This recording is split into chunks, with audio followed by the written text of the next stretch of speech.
ভাষণ থেকে তারেক রহমানের জনসভায় জড়ো হচ্ছে নেতাকর্মীরা। দেখতেই পাচ্ছেন ভাষণটেক সহ আশেপাশের বিভিন্ন ইউনিটের নেতাকর্মীরা জড়ো হচ্ছেন এবং সড়কের দুই পাশে তারা দাঁড়িয়েছেন তাদের প্রিয় চেয়ারম্যান তারেক রহমানকে দেখবার জন্য। এবং দেখতেই পাচ্ছেন নেতাকর্মীদের মধ্যে যে উচ্ছ্বাস, যে উন্মাদনা সেটি কাজ করছে এবং তারা স্লোগানে স্লোগানে মুখরিত করছে পুরো ভাষান্তিক বিআরবি যে বস্তি রয়েছে তার পাশের যে এলাকা সেটি দেখতে পাচ্ছেন। ধানের শীষে ধানের শীষে ভোট দিব কিসে ভোট দিব কিসে ধানের শীষে 12 তারিখ সারাতে ধানের শীষে ভোট দেন 12 তারিখ সারাতে ধানের শীষে ভোট দেন ধানের শীষে ভোট দেন 12 তারিখ সারাতে ধানের জিয়ার সালাম দেন ধানের শীষে ভোট দেন ধানের শীষে ভোট দেন 12 তারিখ সালাম দেন। দেখছেন উচ্ছ্বাসিত নেতাকর্মীরা সড়কের দুই পাশে দাঁড়িয়েছে এবং তাদের মুখে স্লোগান ধানের শীষে ভোট দিন এবং ধানের শীষ স্লোগান দিচ্ছেন তারা এবং দেখতে পাচ্ছেন সেই চিত্র।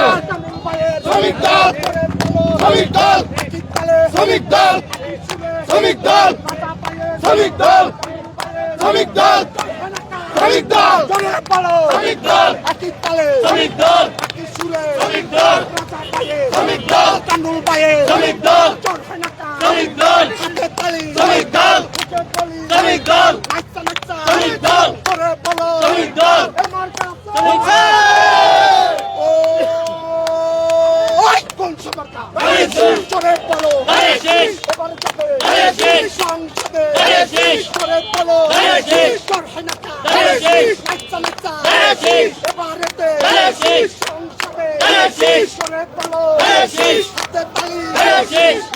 দর্শক দেখছেন উচ্ছ্বাসিত নেতাকর্মীরা জড়ো হয়েছেন ঠিক বিআরবি মাঠের পাশে। আমরা তাদের সাথেও কথা বলার চেষ্টা করব।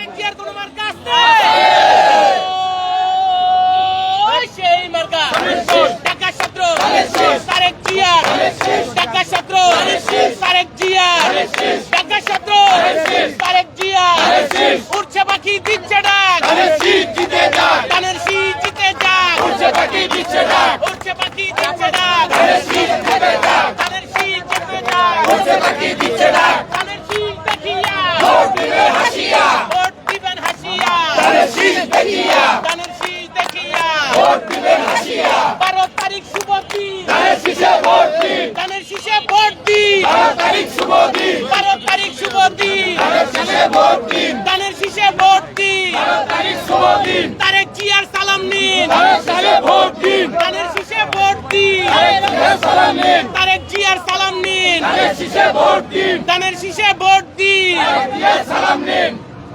একটু কথা বলি, জানতে চাই কতটা উচ্ছ্বাসিত তারেক রহমান আপনাদের এলাকায় আসছে, আপনাদের যে সমস্যা সেগুলো শুনতে কেমন লাগছে?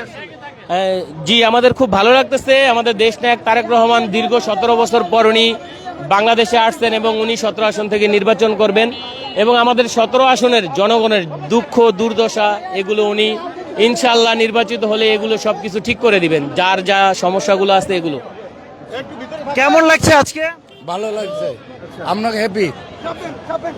কেমন লাগছে আজকে একটু বলবেন? অনেক ভালো লাগছে, অনেক খুশি লাগছে। একটু বলবেন যে ধানের শীষে কেন ভোট দেওয়া উচিত? ধানের শীষে ভোট দিলে দেশ অনেক উন্নয়ন হবে। এটা উন্নয়ন নিব, আর যেটা ভোট দিলে দেশে উন্নয়ন নিব, আর টপ কিছু ভালো হইব। কিছু তন্ত্রি করবো, আর রেকর্ড করবো, ট্রেন আসি ভোট দিলে কমবো। আজকে কেমন লাগছে যে এতদিন পরে আপনাদের পার্টির চেয়ারম্যান তিনি আসছেন? ভালো লাগছে, অনেক ভালো লাগছে। তারেক রহমানকে দেখার সুযোগ হয়েছিল কিনা এর আগে? এর আগে হয়েছিল, এখন দীর্ঘদিন পরে আমাদের তারেক রহমানরা আবার সুযোগ পেয়েছি, আমরা দেখতে পারতেছি এবং নিজের এলাকায় নিজেদের সামনে খুব ভালো লাগতেছে। আল্লাহ রহমত, তিনি যদি আমাদের পাশে থাকে তাহলে আমরা আরো অনেক গর্বিত হব। একটু বলবেন যে ভাষণ থেকে সমস্যাগুলো কি কি, যেগুলো সমাধানে আপনাদের তারেক রহমানের হাত প্রয়োজন?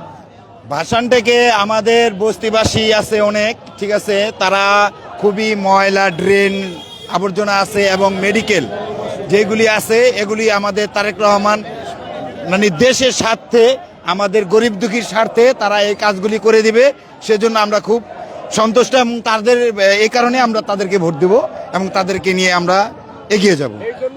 দর্শক দেখছিলেন যে তারেক রহমানের কাছে প্রত্যাশার যে ঝুলি, সেই ঝুলিও কিন্তু তারা তৈরি করে রেখেছেন। একটু বলবেন যে ভাষানটেক এলাকা তারেক রহমানের নির্বাচনী এলাকা, আজকে তিনি আসছেন, তার কাছে ভাষানটেকের কোন সমস্যাটি সমাধানের ব্যাপারে জোর দিয়ে কথা বলবেন?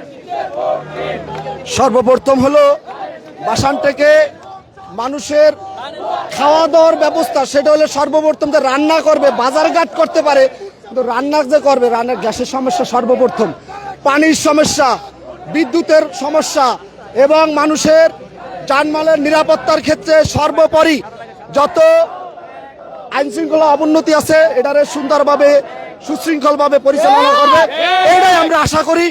এবং গণতন্ত্র ফিরিয়ে দিবে, মানুষের প্রত্যেক মানুষের স্বাধীনতা ফিরিয়ে দেবে, এইটাই আমরা আশা করি তারেক রহমানের কাছে। দেখছিলেন যে নেতাকর্মীরা তাদের প্রত্যাশার কথা বলছিলেন, সমস্যার কথাও বলছিলেন। একটু কথা বলি আপনাদের সাথে। আজকে যদি তারেক রহমানকে সামনে পান, ভাষানটেকের কোন সমস্যাটি তুলে ধরতে চান বা তারেক রহমানের কাছে কি চান? বিসমিল্লাহির রহমানির রহিম।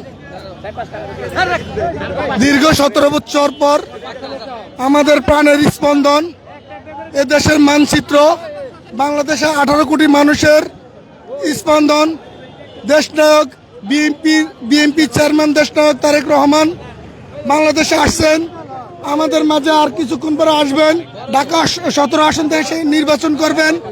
আপনারা অলরেডি জেনে গেছেন, গত কয়েকদিন আগে তারেক রহমানের একটা মিটিং হয়েছে। তারেক রহমান 17 আসনের মানুষের জন্য কি কি করবেন আপনারা সব অবগত জানা আছে। আপনি আসলে কি চান?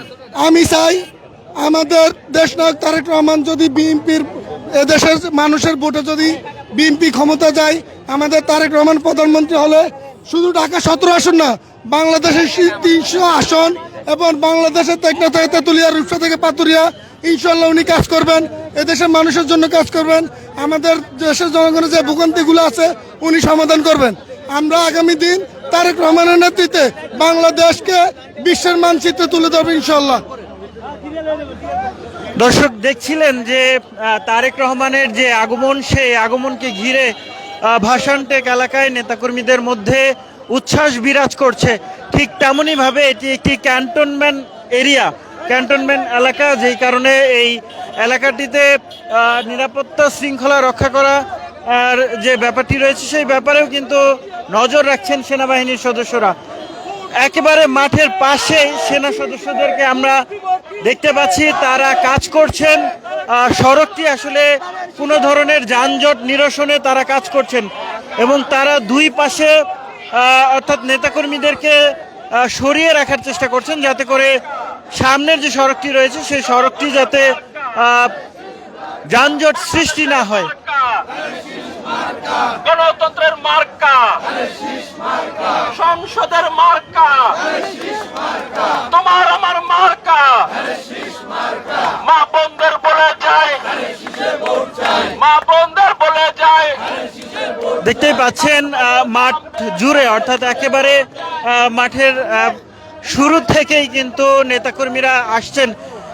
বিশেষ করে জানেন যে ঢাকা 17 আসনে যে জনসমস্যাগুলো রয়েছে সেই সমস্যাগুলোই নেতাকর্মী এবং সাধারণ ভোটাররা তারা তাদের প্রার্থী 17 আসনের ধানের শীষ প্রতীকের প্রার্থী তারেক রহমানের কাছে তুলে ধরতে চান এবং সেই তুলে ধরার যে সুযোগ সেটি আজকেই হবে। কারণ সন্ধে 6টায় তিনি ভাষানটেকের বিআরবি মাঠে তিনি ভাষণ দিবেন এবং তার নিজ এলাকা সহ দেশবাসীর জন্য কি করতে চান সে বিষয়টিও আসলে তুলে ধরবেন বিএনপির চেয়ারম্যান তারেক রহমান।